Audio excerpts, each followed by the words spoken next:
प्रजयन्त यद्मा आत्मा जातवेदस्ते नेर्यस्वचेद्धवर्धय चास्मान् प्रजया पशुभिर्ब्रह्मवर्चसे नानातेन समेदय स्वाहा इदमग्नये जातवेदसे इदं न ममाम्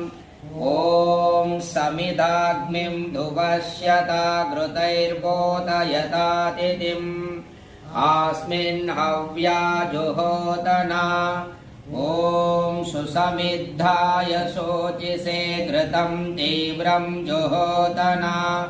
अग्नये जातवेदसे स्वाहा